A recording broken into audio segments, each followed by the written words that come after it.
Okay. Good evening, everyone. My name is Abhishek Singh. मैं IFPH forum पर के हिंदी सत्र पर आप सभी का हार्दिक स्वागत करता हूं। जैसा कि आप सभी जानते हैं कि IFPH फोरम एक अंतर्राष्ट्रीय होम्योपैथिक संस्था है जो पिछले कोविड काल से निरंतर दैनिक वेबिनार का आयोजन करता आ रहा है। प्रारंभ में ये अंग्रेजी और मलयालम भाषा में किया जाता था, तत्पश्चात राष्ट्रीय भाषा हिंदी में भी इसका आयोजन होने लगा। इस प्रकार के कार्यक्रम का मुख्य उद्देश्य होम्योपैथी की विशिष्ट पहचान को जो इंटरेस्टेड लोग हैं उनके पास साझा करना है। आइए आज के इस बैठक को प्रारंभ करने से पहले हम 1 मिनट का मौन रखें और ईश्वर से मार्गदर्शन प्राप्त करें। धन्यवाद। मैं आप सभी का पुनः स्वागत करता हूँ। आज की इस बैठक के मुख्य अतिथि वक्ता हैं doctor D Balachandran. Doctor D Balachandran जो है उनकी मास्टर्स है इन पीडियाट्रिक्स होम्योपैथी में। वर्तमान में sir as a senior medical officer homeopathy AIIMS Patna में है, अपनी सेवाएं दे रहे हैं। सर पूर्व में आरकेडी विश्वविद्यालय भोपाल में प्रोफेसर एवं विभागाध्यक्ष प्रैक्टिस ऑफ मेडिसिन के पद पर भी कार्य कर चुके हैं। डॉक्टर बालाचंद्रन का अनुभव विशेषकर बाल रोगों के होम्योपैथी प्रबंधन, शिक्षण और शोध के क्षेत्र में अत्यंत समृद्ध और प्रेरणादायक है। Sir you can start. Okay, thank you for the short introduction, Abhishek जी। मैं मेरा स्लाइड प्रेजेंट कर रहा हूँ। Yes sir. आशा ये करता हूँ कि स्लाइड विजिबल है सबके लिए। Yes sir, it's visual. Okay, and presentation कर रहा हूँ, जस्ट आप ये देखिएगा स्लाइड मेरा मूविंग है कि नहीं है। Okay sir, okay. मूविंग है, राइट, ओके फाइन, ठीक है। तो आज के टॉपिक है डिजिटालिस का एक संपूर्ण समझ, कॉम्प्रिहेंसिव अंडरस्टैंडिंग ऑफ डिजिटालिस, है ना। तो आज हम पढ़ेंगे, जैसा आप सब लोग डिजिटालिस पढ़ा होगा मैथमेटिका में, ओके, कॉलेज में एज वेल एज प्रैक्टिस में केसेस देखे होंगे और बहुत कुछ रिसर्च किया होगा डिजिटालिस के ऊपर। बट आज हम जिस दृश्य से डिजिटालिस पढ़ेंगे, तो शायद आप लोग को लगता होगा कि कुछ नया चीज आज सीखने मिले डिजिटालिस में। तो चलिए आज जाएंगे अपने लेक्चर में डिजिटालिस में। पहले है ये थोड़ा सा इंट्रोडक्शन, डिजिटालिस क्या है। डिजिटालिस एक जीनस है, ओके।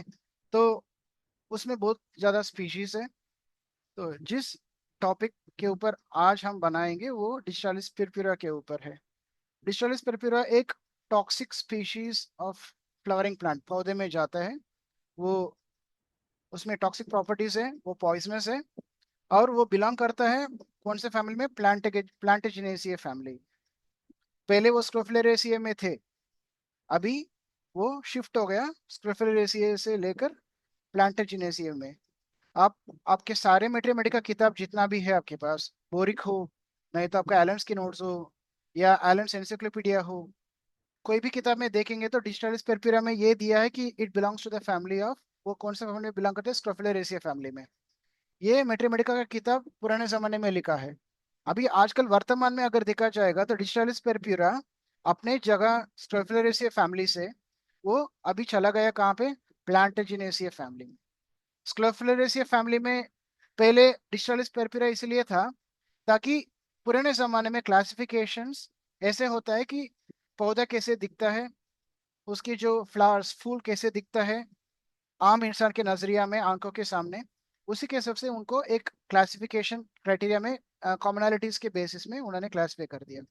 आजकल साइंस बहुत एडवांस हो गया है, बॉटनी बहुत एडवांस हो गया है। बॉटनी में एक आता है अभी called molecular study. Molecular study में क्या करता है, प्लांट के डीएनए जैसा ह्यूमन डीएनए एनालाइज करता है इलेक्ट्रॉन माइक्रोस्कोप में, वैसा प्लांट की जो डीएनए है उसको एनालाइज किया जाता है इलेक्ट्रॉन माइक्रोस्कोपी में। एंड वो डीएनए स्ट्रक्चर के बेसिस में उनको रिक्लासिफाई किया उन्होंने। ऐसा नहीं था कि प्लांटेजिनेसिया फैमिली पहले नहीं था, थे, बट प्लांटेजिनेस फैमिली में बहुत कम पौधे थे।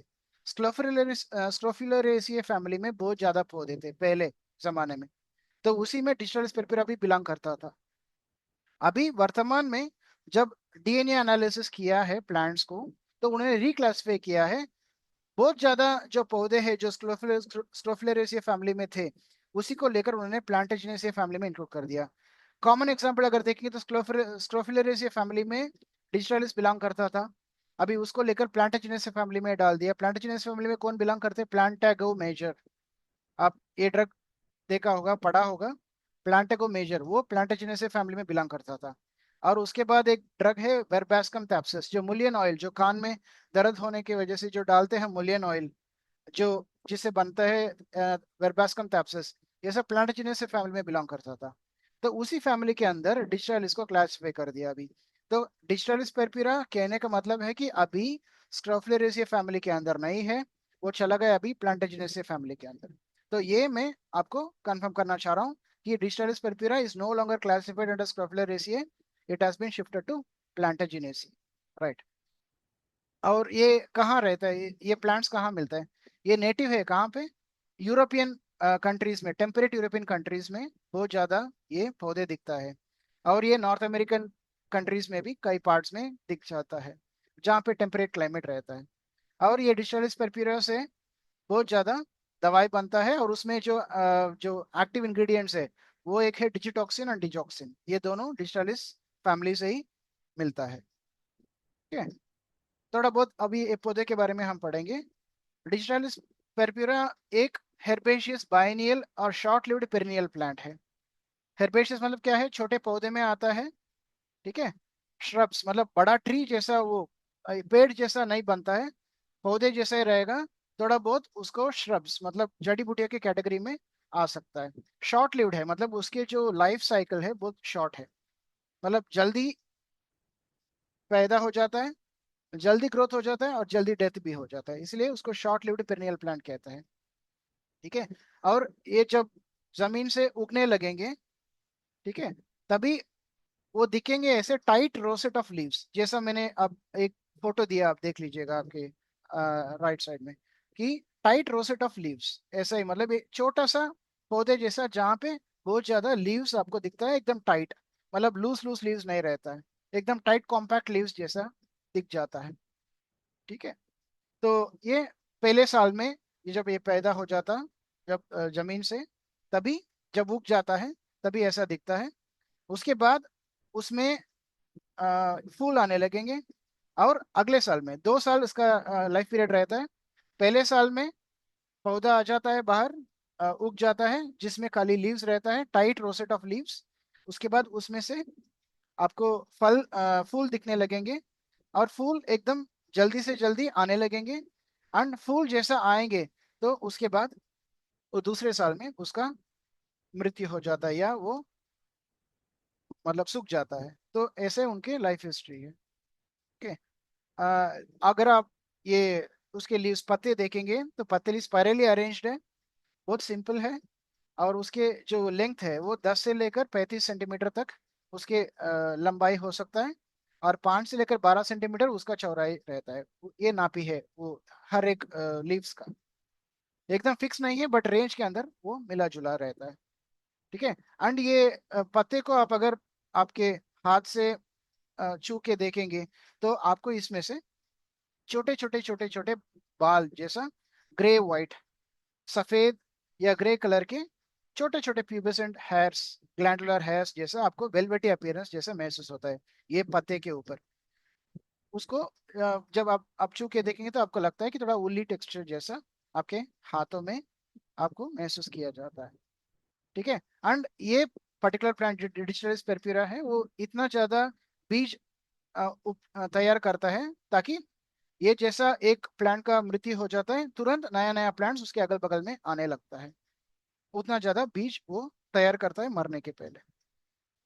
ठीक है, तो मैंने पहले बोला था, पहले छोटा सा पौधा आ जाएगा जिसमें पत्ते रहता है, टाइट रोसेट ऑफ लीव्स। उसके बाद उसमें से फूल आने लगेंगे, है ना। Flowering stem develops in the second year, दूसरे साल में फ्लावरिंग स्टेम आ जाएगा, जिसके लेंथ होता है अप्रोक्सीमेटली 1 से 2 मीटर लंबाई, और उससे ज्यादा लंबाई भी कभी हो सकता है।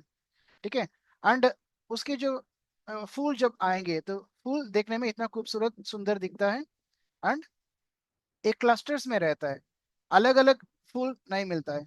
जैसा आप अगर गुलाब का फूल देखेंगे तो कैसे दिखता है, एक सिंगल फ्लावर आ जाता है। लाइकवाइज आप हाइबिस्कस का फ्लावर अगर देखेंगे तो एक सिंगल फ्लावर आ जाता है। सूर्यमुखी के फ्लावर, सनफ्लावर का देखेंगे तो एक सिंगल फ्लावर आता है, वैसा नहीं रहता है, इसमें एक clusters of flowers, elongated clusters, tubular structures, नली जैसे लंबा ट्यूबुलर फ्लावर्स आपको अलग अलग कलर्स में दिखने लगेंगे। डिजिटालिस परप्यूरा में स्पेशली फ्लावर्स का कलर जो है वो वायलेट या पर्पल कलर में रहता है, इसलिए उसका नाम परप्यूरा आया। ठीक है, राइट। सो ये फ्लावर्स के अपीयरेंस है। Flowers are arranged in showy terminal elongated clusters. Single single flowers नहीं, बले बल्कि उसका एक गुच्छा रह जाता है। ओके, और फ्लावर्स दिखने में कैसे दिखता है? ट्यूबुलर। ट्यूबुलर मतलब क्या है? नली जैसे लंबा। Okay, and pendant. पेंडेंट का मतलब क्या है? नीचे की तरफ वो झुक जाता है ग्रेविटी की टुवर्ड्स। ठीक है, एंड फ्लावर्स का कलर टिपिकली पर्पल कलर में रहता है, जो परप्यूरा की नाम इसीलिए आया है पर्पल कलर की वजह से, डिजिटालिस परप्यूरा। और कोई प्लांट्स ऐसा भी है वो अलग कलर्स में आ सकता है, जैसा उसके कलर्स हो सकते हैं पिंक कलर में, रोज कलर में, येलो कलर में, या व्हाइट कलर। एंड अगर ये फूल की खासियत बात यह है कि अगर आप गौर के देखेंगे फूल के अंदर, ट्यूबुलर स्ट्रक्चर्स के अंदर, आप देख सकते हो छोटा छोटा छोटा छोटा दाग दिख जाता है बहुत ज्यादा। ठीक है, डार्क दाग, स्पॉट्स, स्पॉटिंग आपको ये पर्टिकुलर डिजिटालिस फूल के अंदर दिख जाता है। तो इससे आप पहचान कर सकते हैं कि आप जो जड़ी बूटियां जो देख रहे हो, या पौधा जो देख रहे हो, या जो फूल जो देख रहे हो, वो डिजिटालिस की है कि नहीं है। ठीक है, ये थोड़ा डिस्क्रिप्शन है। और इकोलॉजी, आप कहाँ ये पैदा हो जाता है, कहाँ ये आ जाता है, अगर ये देखा जाएगा तो ये एसिडिक सॉइल्स में आता है। जो मिट्टी जिसमें एसिडिक कंटेंट रहता है, ठीक है, तो उसी सॉइल्स में जल्दी से जल्दी ये पर्टिकुलर पौधा जो है वो उग जाता है। और सनलाइट चाहिए, डीप शेड्स के अंदर थोड़ा बहुत आ सकता है। ठीक है, open woods, woodland clearing, sea cliffs, rocky mountain slopes and hedge banks, ये सारे जगह जहाँ पे ये फूल या पौधा जल्दी उग जाता है।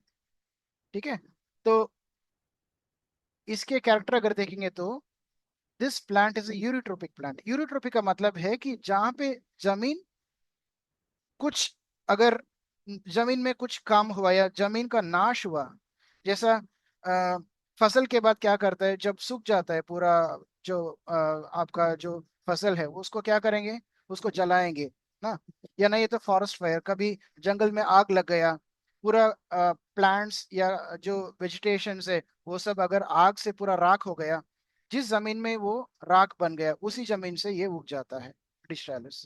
तो उसी को कहते हैं यूरिट्रोपिक।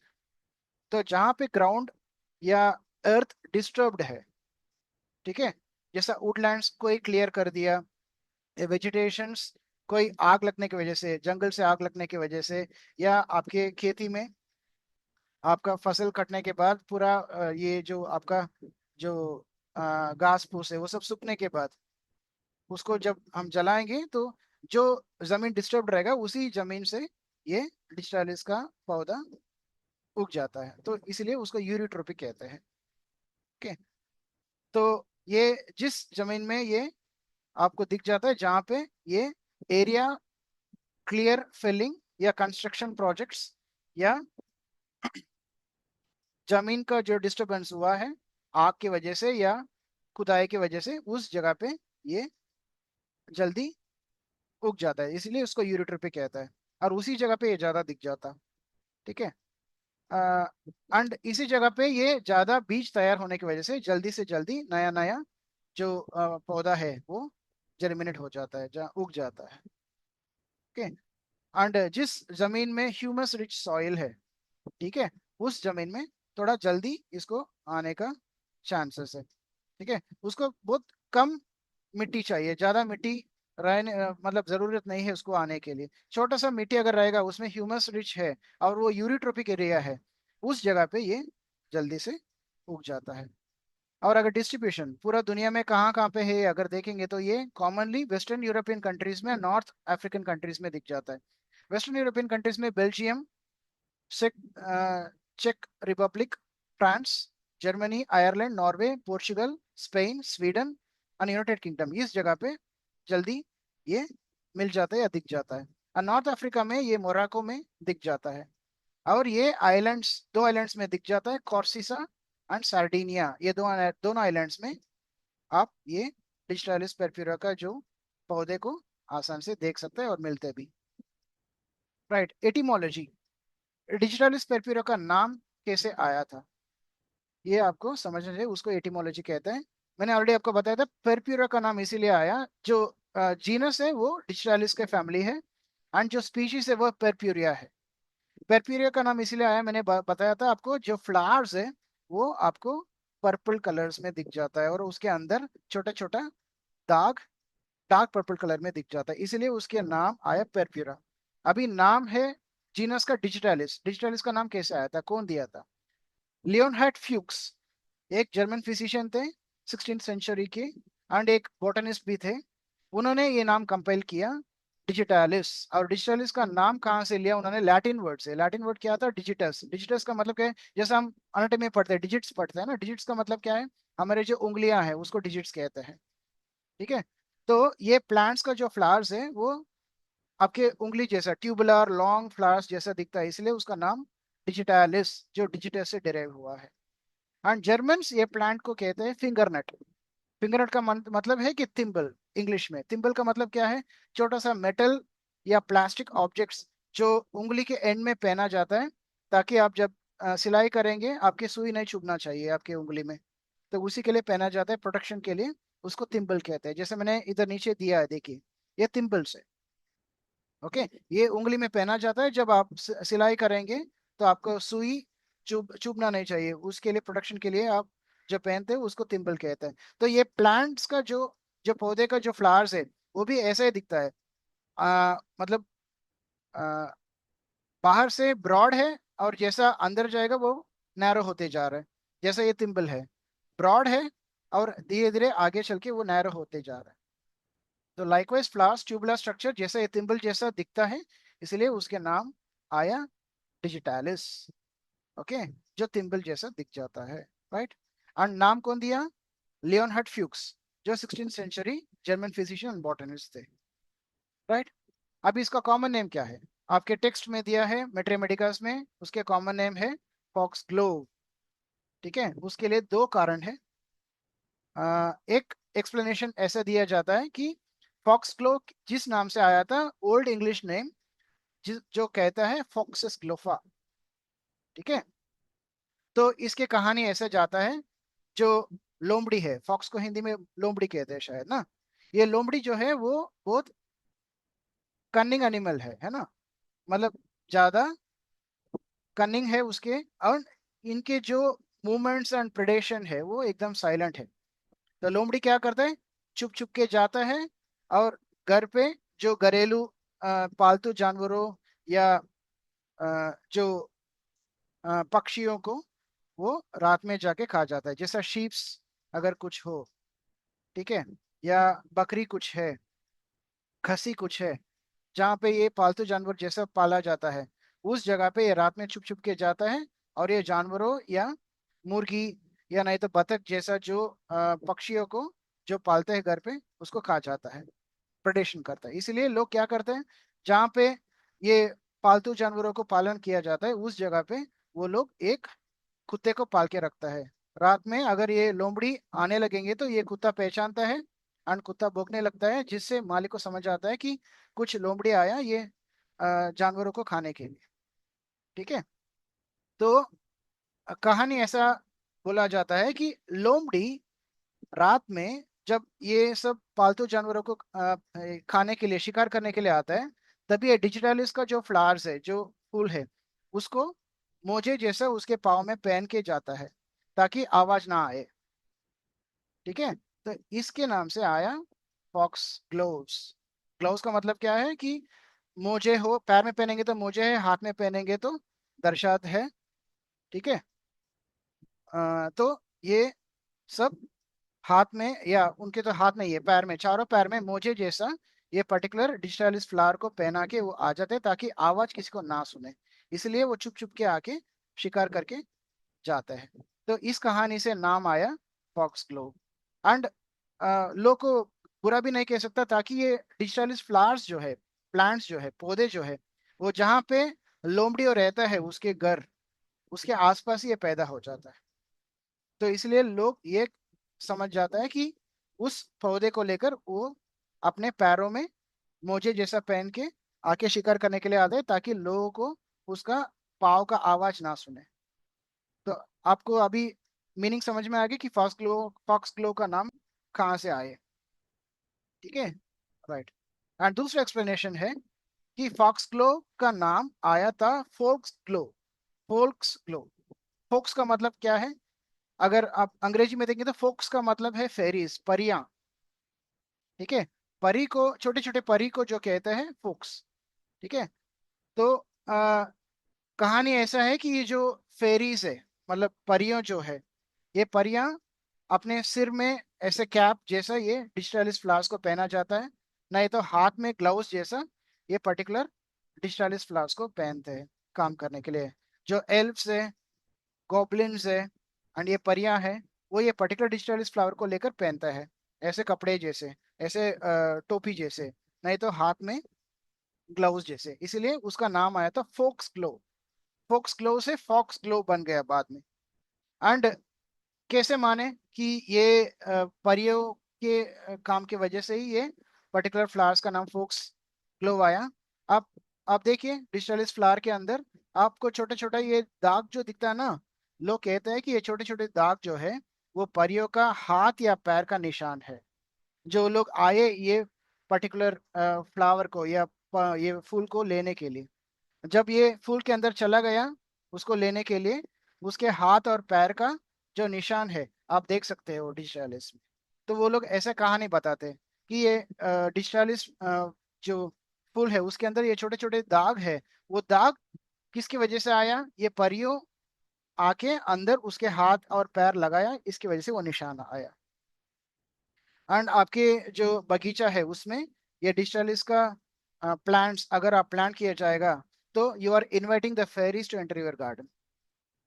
ठीक है, एक फॉर्मल इनविटेशन है। आप अगर आपके बगीचे में या आपके घर के पास आप डिजिटलिस का प्लांटेशन अगर कर दिया, आने लगे डिजिटलिस फ्लावर्स, तो इसका मतलब है कि आपके घर में परियों आने का संभावना ज्यादा है, ताकि उनको चाहिए ये फ्लावर्स पहनने के लिए।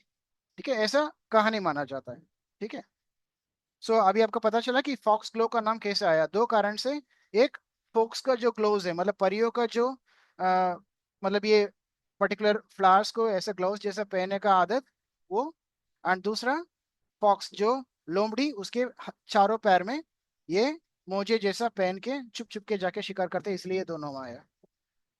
ठीक है, एंड उसके अलग भी नाम से, जैसे उसके उसको कहते हैं विचेस ग्लव। ठीक है, चुड़ैल का जो ग्लव्स है वो। एंड दूसरा नाम है डेड मैन्स बेल, मतलब जो जो इंसान मरने वाले उसके घंटी कहा जाता है। ठीक है, विचेस ग्लो क्यों नाम बोलते हैं? बिकॉज विच जो है, चुड़ैल जो है, वो कभी अच्छा काम नहीं करता है, बुरा काम ही करता है, किसी को नुकसान ही करता है। तो वैसे ये जो डिजिटालिस जो पॉइजनस टॉक्सिक इफेक्ट्स है, उसको ऐसा उन्होंने कोरोलरी ले लिया कि जैसा चुड़ैल कभी भी किसी का बुरा काम ही करता है, वैसा ये पर्टिकुलर जो फ्लावर है, मतलब डिजिटालिस परप्यूरा का जो पौधे है, वो अगर किसी को आन अनजान इंसान ने उनको खा लिया या फ्लावर्स को लेकर उन्होंने छू लिया, देन उनका मृत्यु हो सकता है। ठीक है, तो बुरा काम करता है। एंड दूसरा, dead man's bell. Dead man's bell का मतलब कि चाइनीज ट्रेडिशन में, एशियन ट्रेडिशन में ऐसा है कि अगर किसी के घर पे मृत्यु हो गया तो जो लाश के आसपास एक बड़ा घंटी रखता है और घंटी बजते रहता है धीरे धीरे धीरे।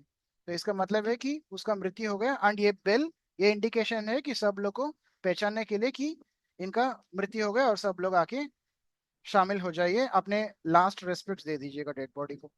तो ये डेड मैन्स बेल है, मतलब उसका टॉक्सिक प्रॉपर्टी से रिलेट करता है ये सब।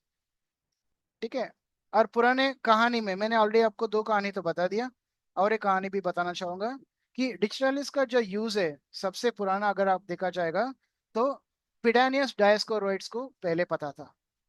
और पिडानियस डायस्कोरोइड्स को कहते हैं फादर ऑफ फार्माकोग्नोसी, मतलब जो जड़ी बूटियों का नामकरण जो रखा जाता है उसको फार्माकोग्नोसी कहते हैं। ठीक है, और वेल्श एंड आयरिश फोरक्लोर में उसके जो कहानियां में foxglove was considered to protect against the evil eye and witchcrafts, मतलब ऐसे दृष्टि, आंख की जो दृष्टि है, जो बुरा दृष्टियों है, उससे बचने के लिए घर के बाहर ऐसा उसको लटका किया जाता है, उसके पौधे को, उसके जो फ्लावर्स है, मतलब फूल है, उसको, मतलब बाहर, घर के बाहर उसको लटका किया जाता है ताकि बुराई नजर ना लगे। तो ये उनके यूजेस में थे, और विच क्राफ्ट्स, मैजिक, ब्लैक मैजिक्स में ये काम में आता है डिजिटालिस का फ्लावर्स। अब मेडिसिन में आएंगे। मेडिसिनल फील्ड में डिजिटालिस का यूज क्या था? मैंने ऑलरेडी ये कहानी बता दी कि लियोनहार्ड फ्यूक्स जो बॉटनिस्ट थे, जर्मन बॉटनिस्ट थे, उन्होंने नाम दिया है डिजिटालिस परप्यूरा, है ना। एंड उनको ये भी पता था कि ये पर्टिकुलर डिजिटालिस को डाययूरेटिक प्रॉपर्टीज है। डाययूरेटिक का मतलब क्या है? जो दवाई खाने की वजह से या लेने की वजह से बॉडी के अंदर जो पानी जमा रहता है, उसको पेशाब के रास्ता से बाहर फेंकने का जो प्रॉपर्टी है, उसको कहता है डाययूरेटिक्स। ठीक है, राइट। तो अगर ओरली वो पर्टिकुलर ड्रग को लिया जाएगा, तो वो पेशाब के माध्यम से बॉडी में जो एक्स्ट्रा पानी जमा होता है उसको बाहर फेंक जाता है, उसी को डाययूरेटिक कहते हैं। सो लियोनहार्ड फ्यूक्स ने ये पहचान लिया कि डिजिटलिस के अंदर ये डाययूरेटिक प्रॉपर्टी है। ठीक है। एंड उसी टाइम में लियोनहार्ड फ्यूक्स ने कुछ जख्मों के ऊपर ये फूल का प्रयास, उसको एक सार जैसा बना के उसके ऊपर लगा के वो पर्टिकुलर जख्म को ठीक करने का प्रयास भी किया था। 200 साल के बाद 1710 में विलियम सैलमन आया। विलियम सैलमन भी एक ये है, डॉक्टर है उसी जमाने के। उन्होंने ये बोला कि ये डिजिटालिस को, ट्यूबरक्लोसिस को ठीक करने का कैपेसिटी है। ठीक है। और उसी वक्त में ये भी बताया था कि उसके अंदर टॉक्सिकोलॉजिकल प्रॉपर्टीज भी है। एंड उन्होंने पहचान भी लिया कि टॉक्सिकोलॉजिकल प्रॉपर्टीज क्या क्या होता है, कि वो दवाई लेने की वजह से ट्यूबरक्लोसिस तो क्यूर कर सकता है, बट उसके साथ साथ दवाई की वजह से बॉडी के अंदर वीकनेस, जो कमजोरियां या उल्टी जैसा संभावना या पतला लेटरिन होने का संभावना, ये सब होने का चांसेस है दवाई के साइड इफेक्ट से। ये भी पहचान लिया विलियम सैलमन ने। उसके बाद 1748 में आया था फ्रांकोय सलर्न। उन्होंने क्या किया, उनके एक्सपेरिमेंट्स का रिजल्ट्स पब्लिश किया है। एक्सपेरिमेंट क्या था कि टर्की को अगर फॉक्स ग्लो खिलाया जाएगा तो टर्कीज को कन्वर्जेंस मतलब मिर्गी जैसा बीमारी हो जाता था। ठीक है। तो उन्होंने ये कहा कि मिर्गी जैसे इंसान को, जिसको चमकी मिर्गी, एपिलेप्सिक अटैक्स, कन्वर्शन सीजर्स होता है, उसको डिजिटालिस दे सकता है सही करने के लिए। ठीक है। तो ये सब लोग अलग अलग बीमारियों का इस्तेमाल डिजिटालिस का बता के गया, बट एक डिटेल्ड अंडरस्टैंडिंग या रिसर्च डिजिटालिस का किया था, जिनका नाम हम कभी भूल नहीं सकता, वो है डॉक्टर विलियम विदरिंग। आगे आप अपना कहानी शुरुआत इधर होता है। तो विलियम विदरिंग कौन थे? विलियम विदरिंग एक ब्रिटिश फिजिशियन एंड बॉटनिस्ट थे, जिन्होंने ये डिजिटालिस के ऊपर बहुत कुछ काम किया, बहुत कुछ रिसर्च किया। एंड जो मॉडर्न मेडिसिन में he is considered one of the founders of modern pharmacology, क्योंकि उनका ऑब्जर्वेशन और उनका अंडरस्टैंडिंग इतना डिटेल था। उनका बहुत कुछ नाम बना हुआ था एलोपैथिक सर्कल के अंदर। ठीक है।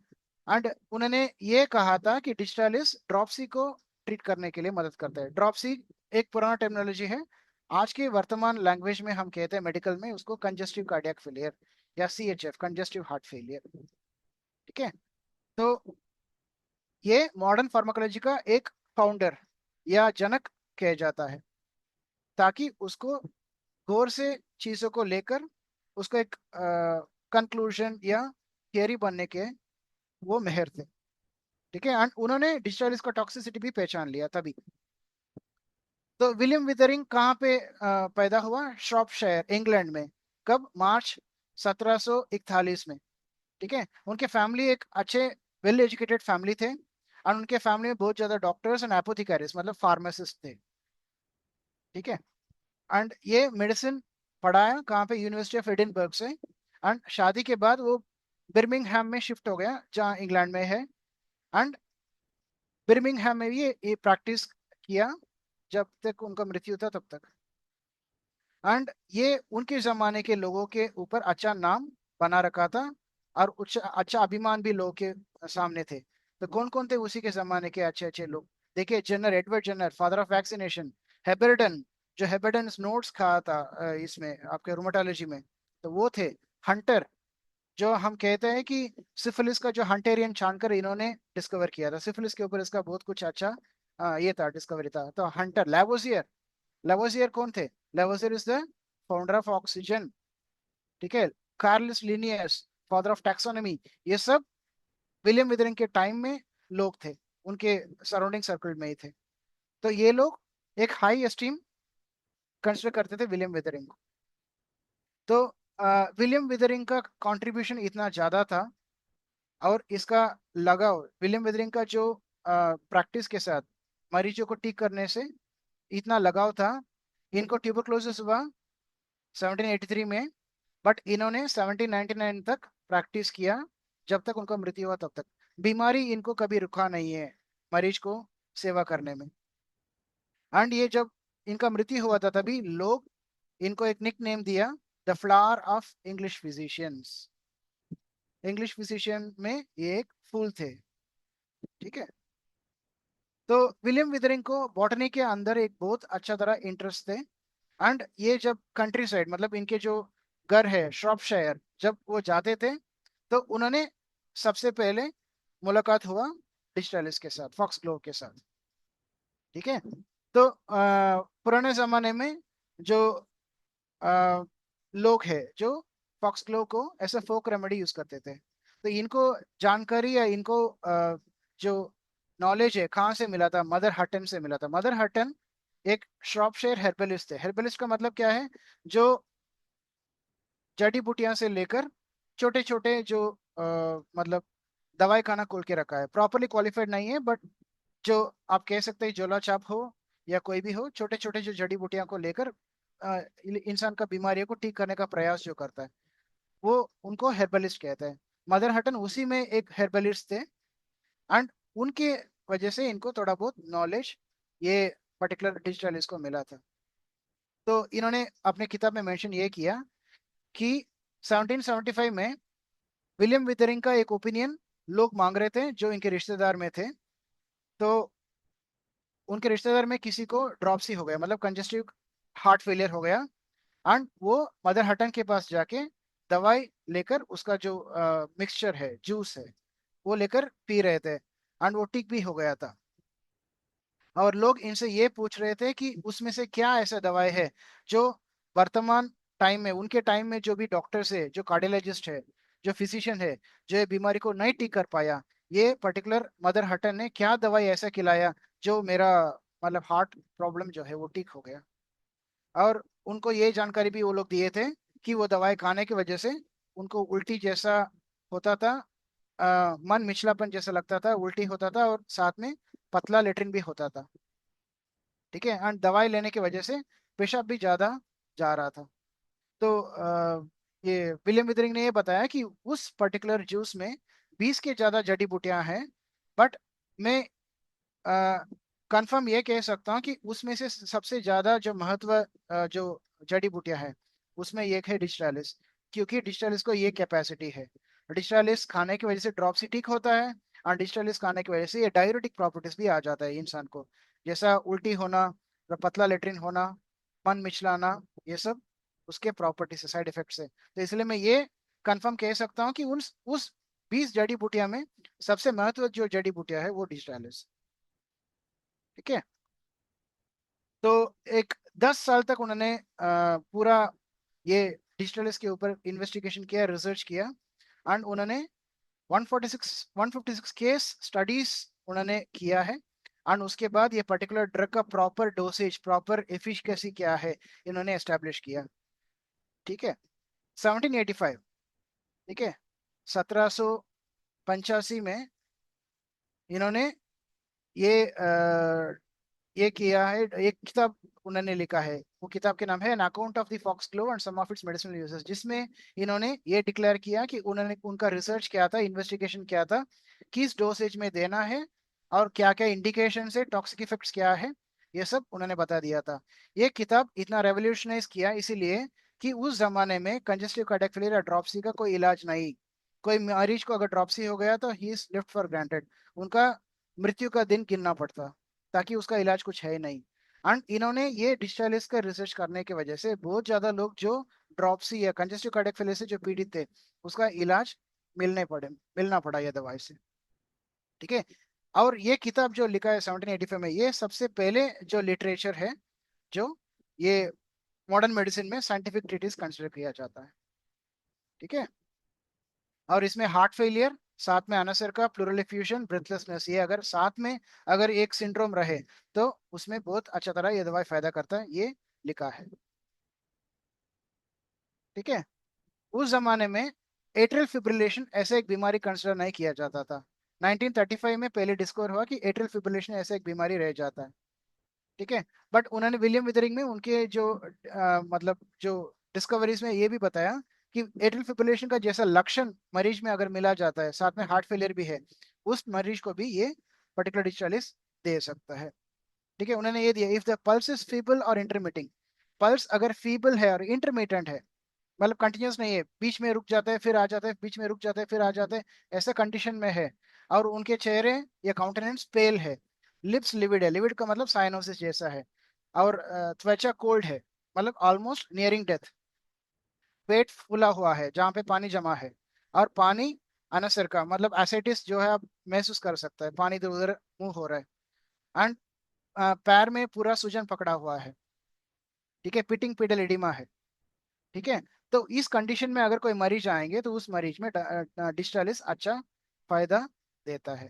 तो ये विदरिंग का कंट्रीब्यूशन थे। एंड विदरिंग के बाद बहुत ज्यादा फिजिशियंस ये भी अगर नोटिस किया कि डिजिटालिस और कई बीमारियों में कामयाबी है कि नहीं, तो उन्होंने फीवर में दिया, एपिलेप्सी में दिया, गॉइटर में दिया, स्क्रोफिला मतलब ट्यूबरक्लोसिस ऑफ दी ग्लैंड्स, इन सब में देकर कोशिश किया, बट उतना फायदेमंद नहीं था जितना हार्ट कंप्लेंट्स में फायदेमंद है। इसमें एक छोटी सी कहानी ऐसा है कि विंसेंट वैन गॉग एंड डिस्टालिस।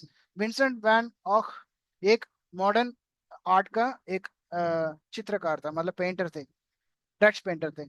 उनको एपिलेप्सी मिर्गी का बीमारी था, एंड मिर्गी का बीमारी होने की वजह से उनका जो डॉक्टर है पॉल गैचेट, जो फ्रेंच फिजिशियन थे, उन्होंने इनको डिस्टालिस लेकर बीमारी को ठीक करने का प्रयास किया, बट आप लोग ऑलरेडी देखे हैं कि मिर्गी के बीमारी में इंसान में इतना कामयाबी नहीं है डिस्टालिस। तो बार बार ये डिस्टालिस खिलाने की वजह से इनका क्या हो गया, विंसेंट वैन गोग को एक साइड इफेक्ट या टॉक्सिसिटी डेवलप हो गया डिस्टालिस का। ठीक है। वो टॉक्सिसिटी को कहते हैं ये जैंथोप्सिया। जैंथोप्सिया का मतलब क्या है, चीज अगर देखेंगे तो ज्यादा येलोइश दिखता है। ठीक है। इसीलिए डिस्टोरेज टॉक्सिसिटी की वजह से विंसेंट वैन गफ का पेंटिंग अगर देखेंगे तो उसमें ज्यादा येलो शेड्स दिखता है। फॉर एग्जांपल ये जो पेंटिंग मैंने नीचे दिया वो उसको कहते हैं स्टारी नाइट। इसमें आप अगर देखेंगे तो ज्यादातर येलो शेड्स दिखता है, विविड येलो शेड्स, वो इसी की वजह से डिस्टोरेज टॉक्सिसिटी की वजह से। जैंथोप्सिया, तो जैंथोप्सिया क्या है, xanthopsia is an overriding yellow bias vision. चीजों को देखने में हमको कोन्स ऑफ द आईज है, रेटिना में एक दो पार्ट्स है, एक रॉड्स कहते हैं एक कोन्स कहते हैं। Rods black and white vision के लिए है, कोन्स कलर विजन के लिए।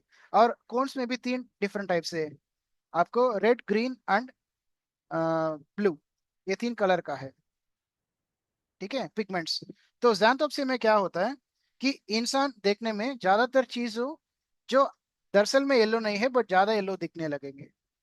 ठीक है, वो डिस्टर्बेंस का टॉक्सिसिटी है जो विलियम विदरिंग ने डिस्क्राइब किया था। और वो इसीलिए है कि उसके टारगेटेड एंजाइम जो है जो डिजॉक्सिन का सोडियम पोटेशियम एटीपीएस जो कोन सेल्स में रहता है उसको जाके नाश करता है, जिसकी वजह से जैंथोप्सिया क्रिएट होता है जहाँ पे चीज देखने में येलोइश टिंज में दिख जाता है। ठीक है। एंड ये पॉल गैचेट का ड्राइंग है, पेंटिंग है जो इन्होंने किया, वॉन गोफ ने किया। आप देखिए पॉल गैचेट के हाथ में क्या है, डिजिटलिस का पौधा है जो जिनसे इन्होंने इलाज किया इनका वैन गोफ का। एंड पेंटिंग देखिए ज्यादा येलो शेड में। तो ये जैंथोप्सिया का टॉक्सिसिटी है, डिजिटलिस की टॉक्सिसिटी दवाई देने की वजह से बीमारी तो नहीं ठीक हुआ, उल्टा उनको जैंथोप्सिया डिजिटलिस का टॉक्सिसिटी डेवलप हो गया। ठीक है। बट उल्टा अगर आप फ्रांस में देखेंगे तो फ्रांस में बहुत ज्यादा लोग डिजिटलिस को कहते हैं ओपियम ऑफ द हार्ट, ताकि ये खिलाने की वजह से, डिजिटलिस लेने की वजह से हार्ट रेट कम हो जाता है, ब्राडिकार्डिया आ जाता है इसीलिए। ठीक है। राइट। फाइन। तो इतना गर्व था विलियम विदरिंग को डिजिटलिस के ऊपर। इनके पोर्ट्रेट भी देखेंगे तो उसके हाथ में जो पौधे हैं पोर्ट्रेट में देखिए वो डिजिटलिस का प्लांट ही है विथ फ्लावर्स। एंड उनके जो कब्रिस्तान जहाँ पे इनका दफना गया है उसमें ऊपर एक ये है, उसमें भी डिजिटल इसका एनग्रेविंग करने के लिए उन्होंने बोले थे। ओके, तो इतना उनका कंट्रीब्यूशन है we can say that digitalis is equal to William Withering's contribution. ठीक है। अब डिजिटलिस में अगर एक्टिव प्रिंसिपल्स अगर देखेंगे तो दो एक्टिव प्रिंसिपल्स है जिसको हम कार्डियक ग्लाइकोसाइड के नाम पे किया जाता है। वो एक है डिजिटॉक्सिन, दूसरा है डिजॉक्सिन। डिजिटॉक्सिन और डिजॉक्सिन दोनों ऑलमोस्ट दिखने में एक ही जैसे दिखते हैं उसका स्ट्रक्चर, बट थोड़ा सा माइनर चेंजेस है। ठीक है। तो ये दो एक्टिव इंग्रेडिएंट्स वो पर्टिकुलर डिजिटलिस के लीव्स में, मतलब उसके पत्ते में है, उसके फ्लावर्स फूल में है, और उसके बीज, ये तीनों में है। इसलिए इन तीनों में से कोई भी चीज अगर लिया जाएगा अंदर से खाने के रास्ते में, देन उनको टॉक्सिसिटी डेवलप हो जाता है। ठीक है। उसके बाद आया डिजिटलिस टू डिजॉक्सिन कैसे कन्वर्ट हुआ है। ठीक है। तो ये जो ट्रांसमिशन या ट्रांसफॉर्मेशन डिजिटलिस से लेकर डिजॉक्सिन कब आया था? 1930 में। ठीक है। डिजॉक्सिन जो है वो एक्टिव प्रिंसिपल ऑफ डिजिटलिस लैनेटा था। डिजिटलिस परप्यूरा अलग है, डिजिटलिस लैनेटा अलग है। दोनों का जीनस एक है बट स्पीशीज अलग अलग है। डिजॉक्सिन जो है वो ज्यादातर किस में मिलता है? डिजिटलिस लैनेटा में, जिसको उल्ली फॉक्स ग्लो कहते हैं, पर्पल फॉक्स ग्लो नहीं। एंड उसका दूसरा नाम भी है ग्रीशियन फॉक्स ग्लो। ठीक है। ये अगर आप पत्ता देखा जाएगा तो ज्यादा उल्ली दिखता था, परप्यूरा से भी ज्यादा, इसलिए उसको उल्ली फॉक्स ग्लो कहते हैं। एंड इसी पर्टिकुलर पौधे से आपको ये पर्टिकुलर टॉक्सिन मिलता है, डिजॉक्सिन। ठीक है। राइट। आई थिंक और 5 मिनट मेरा बचा है, और आगे बाद में कंटिन्यू करेंगे। सर अभी हाफ एन आवर के राउंड है, मतलब 20 मिनट्स है अभी। ओके, 8:30। 20 मिनट्स है। ओके, मेरा वॉच यस थोड़ा सर। फास्ट हो रहा है। ठीक है, आई कैन कंटिन्यू। आप थोड़ा मुझे बता दीजिएगा जब वो 5 मिनट के आसपास रहेगा, will stop there, I okay can sir. Continue further. Right, ठीक है। तो ये डिजिटॉक्सिन डिजॉक्सिन डिजिटालिस लीव्स, ये 1954 में US food and drug administration FDA ने ग्रांट कर दिया परमिशन। आप यूज कर सकते हैं ये पर्टिकुलर टॉक्सिक इंग्रेडिएंट्स को in the form of medicine. तो फर्स्ट टाइम 1954 में डिजिटालिस दवाई के मात्रे में दवाई के रूप में आने लगे मार्केट में। एंड वो बिकता था किस नाम से? लैनॉक्सिन, वो ट्रेडमार्क है। ठीक है। और ये लैनॉक्सिन किसके लिए दिया जाता है? लैनॉक्सिन दिया जाता है हार्ट फेलियर में एंड एट्रियल फिब्रिलेशन, ये दो कंडीशंस में दिया जाता है, कंजेस्टिव कार्डियक फेलियर कंडीशंस में। आप इसमें देखे होगे, मैंने पत्ते का फोटोग्राफ भी दिया है। दोनों लैनॉक्सिन ही है, बट दोनों का जो डोसेज है अलग है। वो 250 माइक्रोग्राम से ये 125 माइक्रोग्राम। तो आपको ये समझ में आ गया। डिजिटॉक्सिन डिजॉक्सिन दोनों टॉक्सिन से, डिजिटॉक्सिन मिलता है डिजिटलिस परप्यूरा में, डिजॉक्सिन मिलता है डिजिटलिस लैनेटा में। Digitalis purpurea purple foxglove है, digitalis lanata woolly foxglove है। एंड डिजॉक्सिन को उन्होंने दवाई के मात्रे में उन्होंने बना दिया, और जिसका ट्रेडमार्क लिया लैनॉक्सिन के नाम पे। ये समझ में आ गया ना आपको? 1954 में आया मार्केट में सबसे पहले बार, ताकि अभी तक कोई अप्रूव्ड ड्रग्स नहीं था ड्रॉपसी एंड ये एट्रियल फिब्रिलेशन के लिए। एंड एट्रियल फिब्रिलेशन पहचान लिया डॉक्टर्स ने 1930 में। ठीक है। तो मैकेनिज्म ऑफ एक्शन क्या है डिजिटालिस का? डिजिटालिस आता है कार्डियक ग्लाइकोसाइड के अंदर, उसको कार्डियोजेनिक स्टेरॉइड्स भी कहा जाता है। ठीक है। वो एक क्लास ऑफ ऑर्गेनिक कंपाउंड्स है जो कार्डियक आउटपुट को इंक्रीज करता है। कार्डियक आउटपुट को इंक्रीज करता है, कैसे इंक्रीज करता है? तीन चीजों से लेकर, पहले उन्होंने मायोकार्डियल कॉन्ट्रैक्टाइल फोर्स को इंक्रीज करता है, जिसको हम कहते हैं पॉजिटिव इनोट्रोपिक एक्शन। दूसरा, ये हार्ट रेट को डिक्रीज करता है, जिसको कहते हैं नेगेटिव क्रोनोट्रोपिक एक्शन। एंड तीसरा एक्शन जो है, सोडियम पोटेशियम एटीपीएस पंप को इनहिबिट करता है। एंड इस इनहिबिशन की वजह से ये दो चीज मिलता है हमको as a result. Myocardial contractile force increase करता है, जिससे कार्डियक आउटपुट बेहतर होता है, जिसको पॉजिटिव इनोट्रोपिक एक्शन कहते हैं। दूसरा, हार्ट रेट को कम करता है, जिसको हम कहते हैं नेगेटिव क्रोनोट्रोपिक एक्शन। एंड ये दोनों एक्शन कैसे एग्जीक्यूट होता है? Cellular sodium potassium ATPase pump को इनहिबिट करने की वजह से। एंड ये कार्डियक ग्लाइकोसाइड सारे का काम ये है कि वो ब्लड में जाने के बाद सेलुलर टिश्यूज में जाके, स्पेशली हार्ट में जाके, मायोकार्डियम में जाके, उसमें जो cellular sodium potassium ATPase pump है उसको इनहिबिट करता है। और इनहिबिट करने की वजह से क्या हमको मिलता है? Contractile force of the myocardium increase होता है, जिसको पॉजिटिव इनोट्रोपिक एक्शन कहते हैं। एंड हार्ट रेट को डिक्रीज करता है, जिसको नेगेटिव क्रोनोट्रोपिक एक्शन कहते हैं। ओके। एंड ये डिजिटलिस का जो टॉक्सिन्स है, जो हम डिजॉक्सिन के नाम पे पढ़ा जाता है, वो कार्डिनोलाइट्स क्लास ऑफ और कार्डियक ग्लाइकोसाइड्स में बिलोंग करता है। तो कार्डियक ग्लाइकोसाइड को अगर देखेंगे तो मॉडर्न फार्माकोलॉजी के रूप में दो क्लासिफिकेशन है। एक है कार्डिनोलाइट्स एंड दूसरा है बीफाडाइनोलाइट्स। कार्डिनोलाइट्स के अंदर ज्यादा जो पौधे से बनाए वाले जो दवाई है वो आ जाता है। बीफाडाइनोलाइट्स में पौधे से बनाए वाले दवाई भी है और एनिमल्स जैसा टोड्स, मतलब जो छोटे छोटे जो क्या क्या कहते हैं, मेंढक, उसकी जो टॉक्सिन से बनाने वाले दवाई भी रहता है। सो बीफाडाइनोलाइट्स में जानवर एज वेल एज पौधे दोनों के इंग्रेडिएंट्स है क्लासिफिकेशन के अंदर। कार्डिनोलाइट्स में ओनली प्लांट्स, पौधे से डिराइव किए वाले दवाई है। सो डिजिटालिस किस क्लासिफिकेशन में आता है? कार्डिनोलाइट्स में। बीफाडाइनोलाइट्स में नहीं आता है। ठीक है, राइट।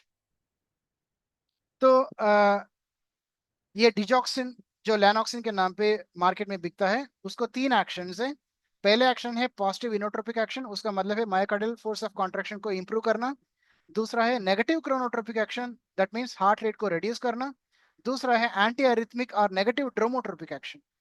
तो मतलब है कि conductivity of the AV node, आपके conductivity system of the heart जो है, SA node, internodal fibres, AV node, bundle of His, ये सब में एवी नोड में जो कंडक्टिविटी है उसको रिड्यूस करता है, उसको कहते हैं नेगेटिव ड्रोमोट्रोपिक एक्शन और otherwise called anti arrhythmic action.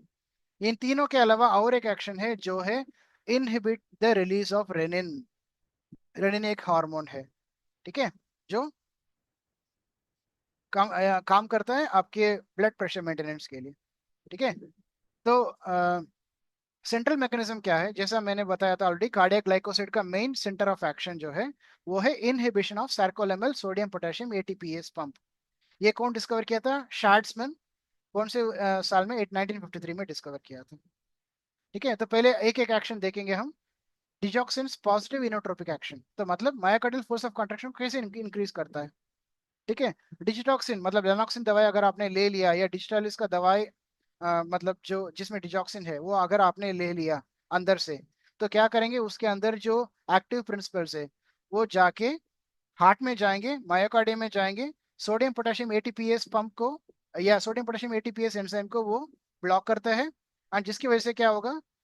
Myocardium के अंदर जो इंट्रासेलुलर सोडियम आयॉन्स है उसका लेवल इंक्रीज हो जाता है। ठीक है, और सोडियम बाहर नहीं आ पाएगा, अभी अंदर ही जमा रहता है सेलुलर सेल मेम्ब्रेन के अंदर ही। ठीक है, एंड इसकी वजह से क्या होगा? सोडियम बढ़ने की वजह से कैल्शियम लेवल्स भी साथ साथ में बढ़ने लगेंगे एक साथ। क्यों? क्योंकि आगे क्या करेगा ये डिजॉक्सिन जाके सोडियम कैल्शियम एक्सचेंजर को नाश करता है या रिमूव करता है। ठीक है, तो ये दोनों sodium potassium ATPase and sodium calcium exchanger, ये दोनों के ऊपर इसका ब्लॉकेज होने की वजह से सेल के अंदर या सेल मेम्ब्रेन के अंदर मायोकार्डियम में sodium as well as calcium, ये दोनों का लेवल बढ़ता है। एंड ये दोनों का लेवल जब बढ़ेगा तभी क्या होगा? इनोट्रोपिक एक्शन इंक्रीज होता है कार्डियक मायोसाइट में, and force of contraction heart में इंक्रीज होता है। ये कौन डिस्क्राइब किया था? हेलबर्न एंड वेरसिंस्की, 1945 में इन्होंने ये एक्शन डिस्कवर किया था। एंड इस दोनों की वजह से पॉजिटिव इनोट्रोपिक एक्शन मिलता है। तो पॉजिटिव इनोट्रोपिक एक्शन मतलब क्या है? Increase in the force of contraction of the myocardium. ये इंक्रीज क्यों होता है? डिजॉक्सिन जाके दो एंजाइम्स को कट करता है। एक है सोडियम पोटेशियम एटीपीएस, दूसरा है सोडियम कैल्शियम एक्सचेंजर। ये दोनों एंजाइम को ब्लॉक करने की वजह से मायोसाइट्स मतलब मायोकार्डियम के अंदर जो मसल सेल्स है उसके अंदर सोडियम और कैल्शियम लेवल्स इंक्रीज हो जाता है, जिसकी वजह से force of contraction of the myocardium मतलब बढ़ जाता है, जिसको हम कहते हैं पॉजिटिव इनोट्रोपिक एक्शन। दूसरा होता है नेगेटिव क्रोनोट्रोपिक एक्शन, मतलब या नेगेटिव ड्रोमोट्रोपिक एक्शन, मतलब decrease in the heart rate and AV node conduction. Heart rate मतलब हार्ट रेट कम करता है एंड एवी नोड कंडक्शन को कम करता है। मतलब ये हार्ट ब्लॉक्स में मतलब जैसा करता है ये देखिए, negative chronotropic effect is presumed due to combined activation of the vagus nerve. तो नेगेटिव क्रोनोट्रोपिक इफेक्ट कैसे आता है? हार्ट का रेट को कौन कंट्रोल करता है? Vagus nerve. ठीक है, एंड पैरासिम्पथेटिक नर्व जो है वो वेगस नर्व। वेगस नर्व का एक्शन क्या है? कभी भी वेगस नर्व स्टिमुलेट होगा तो हार्ट का जो रेट है वो कम हो जाता है। तो ये पर्टिकुलर डिजॉक्सिन क्या करता है? Sodium potassium ATPase enzyme and sodium calcium exchanger को ब्लॉक करने के साथ साथ वेगस नर्व को स्टिमुलेट करता है। वेगस नर्व को स्टिमुलेट करने की वजह से पैरासिम्पथेटिक नर्वस सिस्टम एक्टिवेशन होने की वजह से हार्ट के ऊपर एक रुकाव आता है, एंड जिसके चलते हार्ट का रेट कम हो जाता है। ठीक है, एंड वो क्या करेंगे? पैरासिम्पथेटिक नर्व को स्टिमुलेट करेंगे, सिंपैथेटिक नर्व को इनहिबिट करेंगे। सुपरनोवा को इनहिबिट करने की वजह से कंडक्टिव ऑफ द इम्पल्सेस उतना स्ट्रांगली कंडक्ट नहीं होता है, फास्टली कंडक्ट नहीं होता है, इसलिए ब्रैडिकार्डिया रिजल्ट करता है। ठीक है, तो एवी नोड इनहिबिशन हुआ, नेगेटिव क्रोनोट्रोपिक इफेक्ट, साथ साथ में इंट्रासेलुलर कैल्शियम इंक्रीज, मतलब पॉजिटिव इनोट्रोपिक इफेक्ट। इससे लेकर क्या होगा, फेज 4 से फेज 0 में कार्डियक एक्शन पोटेंशियल आके रुकेगा। ठीक है, तो इसकी वजह से क्या होगा, AV node refractory period increase हो जाता है, जिसको हम कहते हैं नेगेटिव क्रोनोट्रोपिक एक्शन। ठीक है, एंड एवी नोड में स्लोअर कंडक्शन ऑफ इम्पल्सेस होने का जो फिनोमिनन है उसको हम कहते हैं नेगेटिव ड्रोमोट्रोपिक इफेक्ट। इनोट्रोफी का मतलब है कॉन्ट्रैक्शन, क्रोनोट्रोफी का मतलब है हार्ट रेट, ड्रोमोट्रोपी का मतलब है कंडक्शन, लिसोट्रोपी का मतलब है रिलैक्सेशन, एंड और एक ये पांच मेन है। बैथमोट्रोफिक एक है, बैथमोट्रोफिक का मतलब है एक्साइटेबिलिटी। सो ये पांच वर्ड्स या पांच टर्मिनोलॉजीज आपको कार्डियोलॉजी पढ़ने में समझना चाहिए। Chronotropy heart rate, inotropy contraction of the myocardium or myocardial fibers, dromotropy conduction of impulses through the AV node, bathmotropy excitability of the cardiac muscle, lisotropy relaxation of the cardiac muscles। ठीक है, तो ये है negative chronotropic effect. Next last effect आ जाएंगे mechanism of action में, inhibition of release of renin. तो digoxin का जो एडिशनल इफेक्ट किया जाता है वो है कि रिलीज ऑफ रेनिन को, मतलब रेनिन को रिलीज करना रुकना। तो क्या करेंगे, सोडियम पोटेशियम एटीपीएस को वो ऑलरेडी उन्होंने ये किया, मतलब इनहिबिट किया, साथ साथ में सोडियम रीअब्जॉर्प्शन नहीं होने देंगे एंड रेनिन सेक्रीशन नहीं करने देंगे, एंड जिसकी वजह से ट्यूबुलोग्रामुलर फीडबैक जो आना चाहिए उसको रुकाएंगे ये। ठीक है, तो ये है एक्शन ऑफ डिजिटालिस। सो चार या तीन मेन एक्शन है, positive inotropic action, negative dromotropic action, okay, and negative chronotropic action and inhibition of release of renin. ये चार मेन मैकेनिज्म ऑफ एक्शन है डिजिटालिस का। ठीक है, तो ये मैकेनिज्म ऑफ एक्शन मैंने ऐसे फिगर में दिया है, आप देख सकते हो इसमें एक्शन कैसे होता है। Okay, right. अभी विदरिंग के बाद क्या हुआ, पोस्ट विदरिंग, विलियम विदरिंग ने डिस्कवर कर दिया, उन्होंने एक बहुत बड़ा रेवोल्यूशन क्रिएट किया मेडिकल फील्ड में कि dropsy with atrial fibrillation रहेगा तो आप डिजिटालिस दे सकते हो। तो विदरिंग के बाद क्या हुआ, विदरिंग की मृत्यु के बाद क्या हुआ, विदरिंग की मृत्यु के बाद डिजिटालिस कुछ लोग इस्तेमाल किए, कुछ जगह पे फेमस हुआ, कुछ जगह पे उन्होंने मतलब इतना कुछ फेमस भी नहीं हुआ। So it was paradoxical. तो एलन बी वेइस एक कार्डियोलॉजिस्ट थे, उन्होंने ये कह दिया कि 20th सेंचुरी के बिगिनिंग में कि आपको अगर डिजिटालिस कैसे प्रयास करना, कैसे उपयोग करना अगर पता होगा तो सर आपको लास्ट के हार्ट 5 फेलियर, मिनट्स है। ओके, तो आपको लास्ट में हार्ट फेलियर और atrial, okay I have noted, तो आपको हार्ट फेलियर और एट्रियल फिब्रिलेशन के बारे में पूरा जानकारी समझ में आया होगा। ठीक है, तो ये एलन बी बेस का कहना है। अभी आजकल वर्तमान मेडिकल फील्ड में ये देख सकते हैं कि डिजिटलिस का उतना ज्यादा उपयोग नहीं है, ताकि डिजिटलिस की जगह पे और ज्यादा नया नया मेडिसिन जो न्यूरो हार्मोनल मॉड्यूलेशन करता है वो सब ऑक्यूपाई करता है, जैसे बीटा ब्लॉकर्स हो गया, एसीई इनहिबिटर्स हो गया, एआरबीस हो गया, एसजीएलटी2 इनहिबिटर्स हो गए, ये सब सुपरसीड कर दिया। इसलिए अभी हार्ट फेलियर्स में ज्यादातर डिजिटलिस का यूज नहीं होता है, लेनॉक्सिन नहीं यूज होता है, उल्टा ये बाकी जो नया न्यूरो हार्मोनल मॉड्यूलेटिंग मेडिसिन है वो यूज हो जाता है। आई स्टॉप हियर, हम इधर बंद करेंगे, कुछ अगर डाउट्स है तो पूछिएगा, will continue in the next class probably. I stop my sharing right now. ये इफ थोड़ा बड़ा टॉपिक है, इसलिए तो एक क्लास में एक एक एपिसोड में कंप्लीट करना मुश्किल है। ट्राई टू जी continue in the next class. किसी के पास कोई क्वेश्चन हो तो you can ask in chat box also, और आप डायरेक्टली भी पूछ सकते हैं। We have last 5 minutes.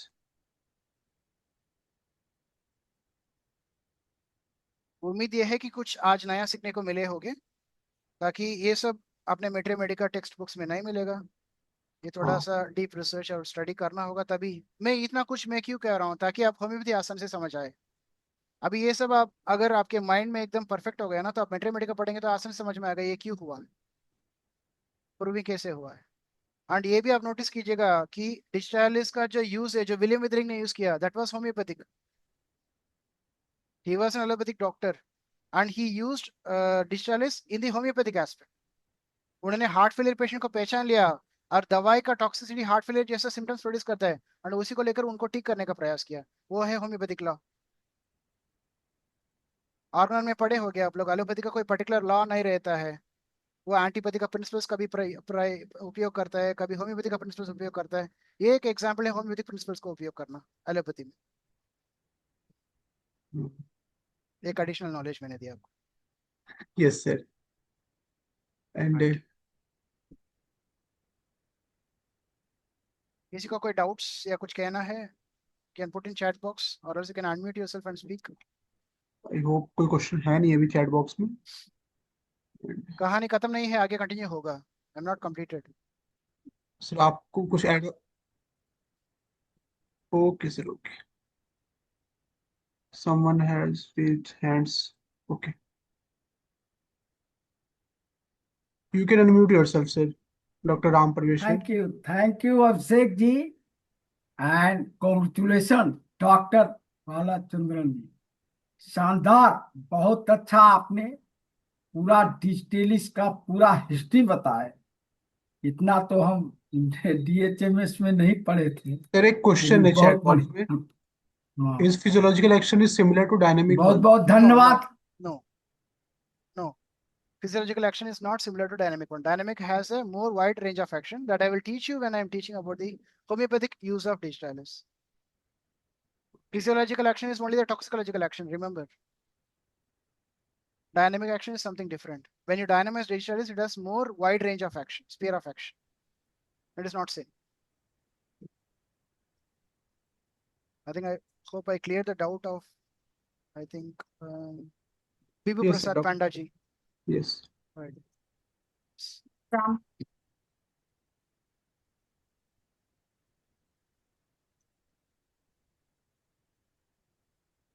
Doctor Ram Parameshwar sir, you can want to तो से बोल वांट टू से बोल एनीथिंग दिए। सर? बहुत बहुत धन्यवाद, बहुत लार्ज स्केल में बताया डिजिटलिस को। इसके लिए बहुत बहुत धन्यवाद। हम लोग को सीखने का मौका मिला। इतना लार्ज स्केल में डिजिटलिस के बारे में नहीं जानते थे।